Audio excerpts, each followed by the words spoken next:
Matthias smiled at the woman behind his canvas. She gave him a shy smile for his efforts. It may have been an omen woman who made paintings of naked women acceptable, classy even, but she was a saint in Matthias's opinion. Paints flowed in a way that satisfied like blood never did. His 2 older brothers and father would never understand. Oh, sure, they liked his taste. They just didn't care for the process. So while they went out to hunt tundra wolves, Matthias stayed home, painting his current muse, immortalizing the beauty of the human form.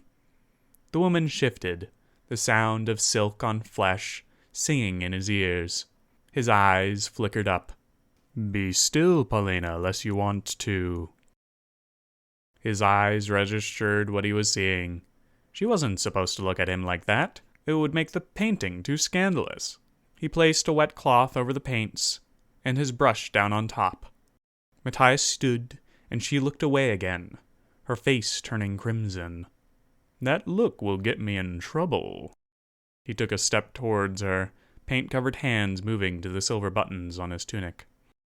"Matthias, your hands!" She squealed at the sound of a button coming undone. "You'll ruin your tunic." She shifted forward, greedily reaching up. A sharp knock came at the door to Matthias's study. Matthias sighed and moved away. This better not be one of the other women he'd courted. Paulina covered herself in the purple silk sheet as Matthias opened the door. "This better be important," he growled. The guard's pale face peeked through his open helm.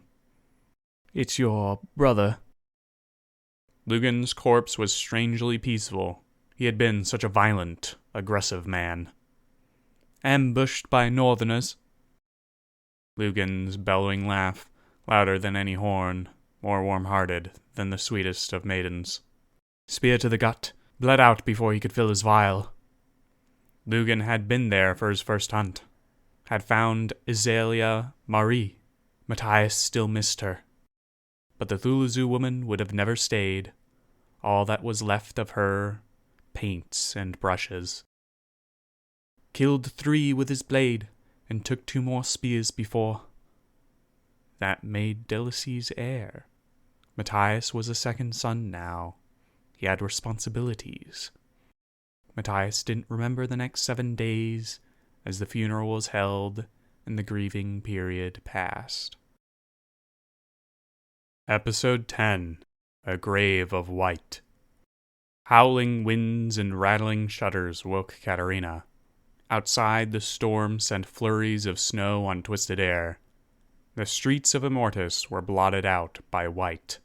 Groggily, she shuffled down the creaking inn's stairs to the warmth of the tavern below. The rest were already up. Fenrir chatting with Medea the Thuluzu at the bar. Elidus and Moara sitting at the party's usual tables silently. Before Katerina had the opportunity to speak with them, the bells of the church began to ring, the chimes blast through the tavern, and echo off the distant mountains to the south. Koth the barkeep paled at the ringing. "That pattern," he said. "The city's under attack." Fenrir vaults from his stool towards the door. "We ought to help." The others follow as he leaves into the frigid snow. Forging through the heavy snow, they trudge southward. Coming from the direction of the castle, shadows shift. One loomed above the others. A crack like thunder boomed above the sound of bells. Seconds later, a low howl grew in intensity, till ending in a deafening crash. Confused and a bit frightened, Fenrir moved towards the shadows. The closest materialized into a city guard. "What was strange sound?" Fenrir asked the guard. "That would be the High Lord," the guard said, as if it was a normal thing. Forging deeper amongst the guards, they come to Varder, the stout man before the looming shadow. Visenya leaned into view. A grin stretched across her face. "We look for directions on aiding city's defense," Fenrir declared. "Shut it," I got shit to do, barked Varder. Visenia waved as her entourage slogged deeper into the city, heading towards the eastern gate. Horns blared from the southern and eastern gates, and the players moved their way down to the southern gate to see what was happening. They then ran into a wall in the middle of the street. The grunts and shouts of battle could be heard from beyond. They all stop but for Katerina, who just walked through the wall. The others try to follow, only to find that the wall felt solid and real. Elidas, thinking fast, darted over to a nearby building. His arm shot up and pulled him up onto the roof, giving him a slight vantage of the street beyond the wall. Malara ran around the house, dipping into an alleyway to make her way into the street. Fenrir pounded on the wall. "How you get through?" Getting around the building, Malara saw a coffin carrier hunched next to Katerina, a corpse strewn haphazardly next to the woman. More coffin carriers haul their way towards Katerina. Malara charged, scrambling over snow and ice to reach her companion. Ice fell from the sky in long, sharp spikes. Malara and Elidas cry out as they are skewered. Katerina and Fenrir find the ice passes through them, causing pain but no real damage. Fenrir, realizing that the ice and the wall are the same, moved through the wall. Guards battled gravediggers in a chaotic mess. The guards did great work at slowing the monsters, but little to put them down. The players swept from the north. More gravediggers emerged from the winds. Heavy footsteps thundered as a massive gravedigger squeezed its way between buildings onto the battlefield. The entombers' scream shook the party. A low howl grows louder and louder till it comes crashing down. A gravedigger is impaled on an iron spear, the metal's head buried into the ground. The guards clash with the gravediggers. Katerina went to reinforce them as Malara and Fenrir engaged the entomber. A second entomber comes bellowing from the alleys, though it is quickly noticed that it doesn't disturb the snow as it passes.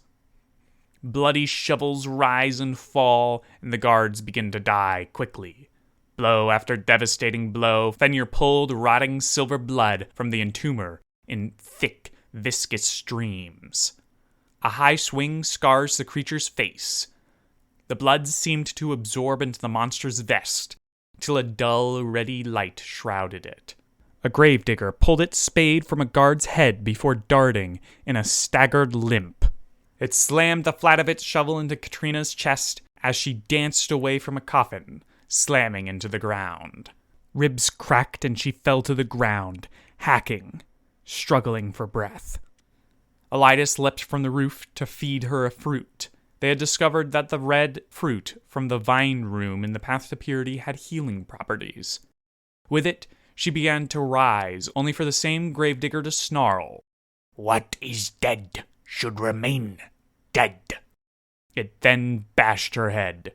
Now unconscious, Katerina is stuffed into one of the carrier's coffins. Malara found her knives near useless as they bind and fail to cut the monster's blood-drinking vest. A darting shadow bursts from the flurries of snow with silver strings to sew the large gravedigger's face back together. The entomber shrieked. Deafened and disoriented, Malara can do nothing to stop the entomber from clamping his coffin around her. Heaving the hefty coffin, the entomber stormed forward, swinging wide over Fenrir's head. The one remaining guard peeled Katerina out of her coffin, after Fenrir commanded Charlotte to destroy the coffin's carrier. Elias ran back up the building to the safety of its roof. Fenrir threw a fruit to the guard, as the entomber brought its coffin over its head to slam down on his legs. The fruit rejuvenates Katerina, but she is left feeling sluggish. Feeling the demon heart under her cloak, Katerina pulled the blood stored there to fortify her. The remaining coffin carriers and gravedigger swarmed the Kraken men, beating Fenrir to unconsciousness and leaving Katerina on her last leg. She struck about her with her whip, killing the last of the mob. Javelins pound the entomber, one splitting bone as Elidas breaks the entomber's arm. A creature darted from the winds to mend the entomber's arm before retreating. The newly repaired arm gripped the coffin and swung down toward Katerina. She dove out of the way, only for the entomber to bring the casket around and slam it into her. She hurtled off of her feet and slammed into a nearby wall. She slumped to the ground, unmoving. With thunder and howling wind, the entomber is brought low by the High Lord's javelin. It raised its head to face Elidas, the glimmer of intellect in its many, many eyes. Elidas planted a javelin in its forehead. It stood frozen for a moment, before collapsing. Melara finally pried her way out of the coffin, its insides lined with red cushioning, leaving her jostled but unhurt. Elidas descended to tend to Fenrir. Melara stumbled over to Katerina, already partially buried by snow. A medical check is decisive. Katerina is dead.